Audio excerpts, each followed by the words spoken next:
அதிமுக நீண்ட நாட்காக எப்பொழுது அறிவிக்கும் என்று எதிர்பார்க்கின்ற நிலையில் தற்போது அதிமுக மாநிலங்களவைக்கான 2 வேட்பாளர்களை அறிவித்திருக்கிறது. ஒருவர் இன்பதுரை, மற்றொருவர் தனபால். தனபால் என்றவுடன் அனைவரும் முன்னாள் சபாநாயகர் தனபால் என்றுதான் நினைத்தார்கள். ஆனால் அந்த தனபால் அல்ல, ஒரு செங்கல்பட்டு மாவட்ட அவைத்தலைவராக அதிமுக அவைத்தலைவராக இருக்கிறார். எனவே செங்கல்பட்டை சேர்ந்த தனபால் அதிமுக சார்பிலே ஒரு வேட்பாளராகவும் மற்றொரு வேட்பாளராக இன்பதுரை வழக்கறிஞர் இன்பதுரை நீண்ட காலமாக வழக்கறிஞர் தொழிலில் இருக்கிறார். அது மட்டுமல்ல, அதிமுகவின் வழக்கறிஞர் அணியின் முகமாகவும் இருக்கும் இன்பதுரைக்கு தற்போது அந்த இடம் வழங்கப்பட்டிருக்க ராஜ்யசபா இடம். ஏற்கனவே திமுக சார்பிலே வில்சன் இருக்கிறார், அவரும் வழக்கறிஞர் முகமாக இருக்கிறார். அது போன்று அதிமுகவும் ஒரு வழக்கறிஞர் முகம் வேண்டும் என்ற வகையிலே தற்போது இன்பதுரைக்கு அந்த இடம் வழங்கப்பட்டதாக கூறப்படுகிறது. இது அதிகாரப்பூர்வமாக இன்று முனுசாமி, அதிமுகவின் முன்னணி நிர்வாகியான முனுசாமி இந்த அறிவிப்புகளை வெளியிட்டார். அவரும் வேலுமணியும் சேர்ந்து கூட்டாக இந்த செய்தியாளர்களை சந்தித்து யார் யார் வேட்பாளர் என்று அறிவித்தார்கள்.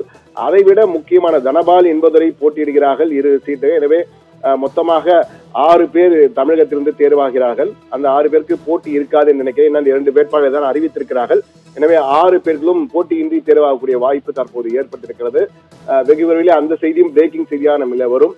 6 வேட்பாளர்கள், திமுக சார்பிலே 4, அதிமுக சார்பிலே 2 என 6 வேட்பாளர்கள் போட்டியின்றி தேர்வாகிறார்கள் என்ற தகவலும் தற்போது நமக்கு கிடைத்திருக்கிறது.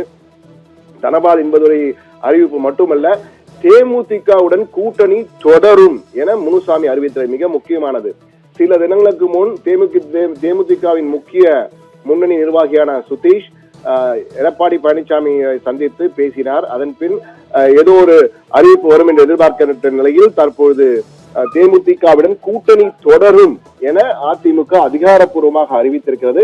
அதே போன்று இந்த முறை அவர்களுக்கு ராஜ்யசபா சீட் வழங்கப்படவில்லை. ஆனால் அடுத்த ஆண்டு 2026ஆம் ஆண்டு 3-4 சீட்டுகள் காலியாகின்றன. அப்போது ஒரு சீட் ராஜ்யசபா தேர்தலில் நாங்கள் ஒதுக்குவோம் என அதிகாரப்பூர்வமாக முனுசாமி இன்று செய்தியாளர் சந்திப்பின் போது அறிவித்திருக்கிறார்.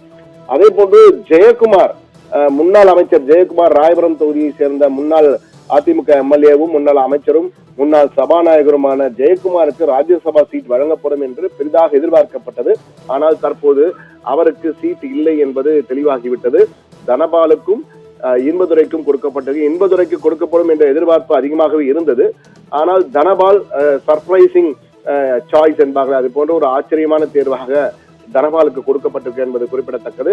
ஆனால் மிக முக்கியமானது, அதிமுக கூட்டணியில் தொடர்கிறது தேமுதிக என்ற ஒரு தகவலையும் அறிவித்திருக்கிறார்.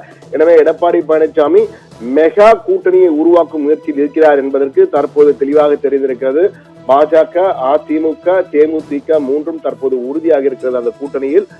என்றால் கடந்த தேமுதிக அதிமுக கூட்டணி உடையும் என்று எதிர்பார்க்கப்பட்ட நிலையில் தேமுதிக ராஜ்யசபா சீட் வழங்கப்படவில்லை. ஏற்கனவே கொடுத்தார்கள் என பிரேமலதா கூறியிருந்தார். பிறகு கொடுக்கவில்லை, நாங்கள் அப்படி எதுவும் சொல்லவில்லை, எழுத்துப்பூர்வமாக கொடுக்கவில்லை என எடப்பாடி பழனிசாமி பதிலளிக்கை விட ஒரு குழப்பம் ஏற்பட்டு கூட்டணி உடைந்துவிடும் என்று எதிர்பார்க்கப்பட்ட நிலையில் தற்பொழுது சுதீஷ் எடப்பாடி பழனிசாமியை சந்தித்த பின் அந்த சமரசம் ஏற்பட்டிருக்கிறது.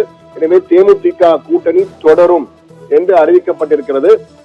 தேமுதிக கூட்டணி தொடரும் என்று அறிவிக்கப்பட்டிருக்கிறது. அது மட்டுமல்ல, எடப்பாடி பழனிசாமி என்னுடைய அறிவுறுத்தலின் பேரிலே அடுத்த ஆண்டு 2026ஆம் ஆண்டு காலியாகும் ஒரு ராஜ்யசபா சீட்டை நாங்கள் தேமுதிகவுக்கு கொடுப்போம் என தற்போது முனுசாமி மேடையிலேயே அறிவித்திருக்கிறார். எனவே செய்தியாளர் சந்திப்பின் போது அதிகாரப்பூர்வமாக அறிவித்திருக்கிறார். இந்த முறை கட்டாயமாக அடுத்த ஆண்டு தாங்களுக்கு போதிய இடம் கிடைத்தால் நிச்சயமாக அதிமுகவின் சார்பிலே ஒரு ராஜ்யசபா சீட் தேமுதிகவுக்கு வழங்கப்படும் என குறிப்பிடப்பட்டிருக்கிறது. ஏற்கனவே அதிமுக பாஜக கூட்டணி உறுதி செய்யப்பட்ட நிலையில் தற்போது தேமுதிகவும் கூட்டணியில் தொடரும் என அறிவிக்கப்பட்டிருக்கிறது. எனவே மெகா கூட்டணி அமைப்பதை நோக்கி எடப்பாடி பழனிசாமி கொஞ்சம் கொஞ்சமாக நகர்ந்து கொண்டிருக்கிறார் என்ற தகவல் தற்போது உறுதி செய்யப்பட்டிருக்கிறது. எனவே ராஜ்யசபா தேர்தலிலே தற்போது தமிழகத்திலிருந்து 6 பேர் செல்ல இருக்கிறார்கள். எனவே கமலஹாசன், மானிமா, திமுகவின் ஆதரவிலே மக்கள் நீதி மையத்தினுடைய தலைவர் கமலஹாசனுக்கு ஒரு இடமும், வில்சன், அதே போன்று சல்மா ஆகியோரும் திமுகவின் சார்பிலே அணியின் சார்பிலே போட்டியிடுகிறார்கள். அதே போன்று தற்போது அதிமுக சார்பிலே தனபாலும் இன்பதுரையும் போட்டியிடுகிறார்கள். எனவே இந்த 6 பேரும் போட்டியின்றி தேர்வாளர்கள் என்பது தற்போது உறுதி செய்யப்பட்டிருக்கிறது. நிகிதா. விவரங்களுக்கு நன்றி சண்முகசுந்தரம். அதிமுக சார்பில் மாநிலங்களவை தேர்தலில் போட்டியிடும் வேட்பாளர்கள் பெயர் அறிவிக்கப்பட்டிருக்கிறது. முக்கிய செய்தியாக பார்த்தோம். விவரங்களை செய்தி தலைமை சண்முகசுந்தரம் வழங்கியதை கேட்டோம்.